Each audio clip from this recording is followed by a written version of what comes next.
स्वर्ग और नरक कैसे प्राप्त होते हैं? आंखें खोल देने वाली कहानी।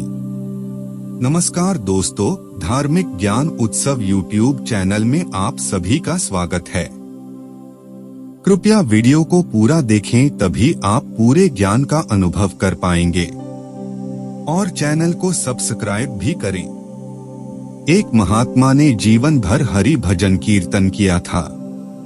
उनके आश्रम के सामने एक तालाब था। जब उनका अंत समय आया तो उन्होंने देखा कि एक बगुला मछली पकड़ रहा था।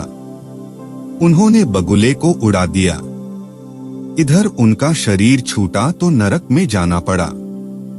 उनके चेले को स्वप्न में दिखाई दिया कि वे कह रहे हैं, बेटा, हमने जीवन भर कोई पाप नहीं किया, केवल एक बगुले को उड़ा देने मात्र से नरक मिला है मुझे, लेकिन तुम सावधान रहना। जब इस शिष्य का भी शरीर छूटने का समय आया तो वही दृश्य पुनः आया। बगुला मछली पकड़ रहा था। गुरु का निर्देश मानकर उसने बगुले को नहीं उड़ाया। मरने पर वह भी नरक पहुंचा।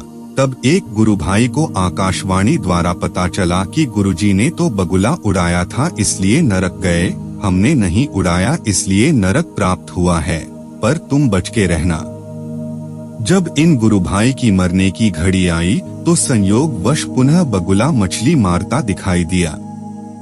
गुरु भाई ने भगवान को प्रणाम करते हुए प्रार्थना की, भगवान, आप मछली में हो और आप बगुले में भी। हमें नहीं मालूम कि क्या सही है और क्या गलत, पाप क्या है, पुण्य क्या है, हमें नहीं पता। आप अपनी व्यवस्था स्वयं देखें। मुझे तो सिर्फ आपके चिंतन से मतलब है। बस इतना कहकर जब इनका शरीर शांत हुआ तो बैकुंठ की प्राप्ति हुई। श्री नारद ने भगवान से पूछा, भगवान, अंततः वे नरक क्यों गए? महात्मा ने बगुला उड़ाकर कोई पाप तो नहीं किया। उत्तर में भगवान ने कहा, नारद, उस दिन बगुले का आहार मछली था, पर गुरुवर ने उसे उड़ा दिया। भूख से छटपटाकर बगुले का अंत हुआ, आठ पाप लगा, इसलिए उनको नरक जाना पड़ा। नारद ने फिर पूछा, दूसरे ने तो नहीं उड़ाया, वह क्यों नरक गया? भगवान बोले, उस दिन बगुले का पेट भरा था, वह केवल विनोदवश मछली पकड़ रहा था, उसे उड़ा देना चाहिए था। शिष्य से भूल हुई और इस पाप के कारण उसे नरक मिला।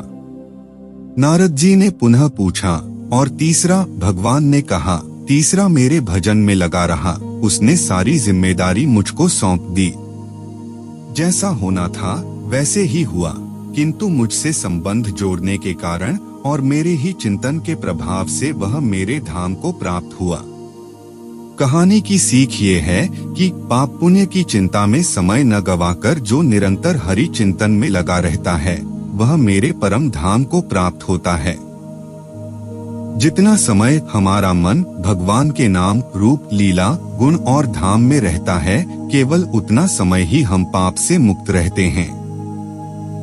इसलिए सदैव हरि नाम लेते रहें, हरि चर्चा करते रहें, हरि कथा सुनते रहें।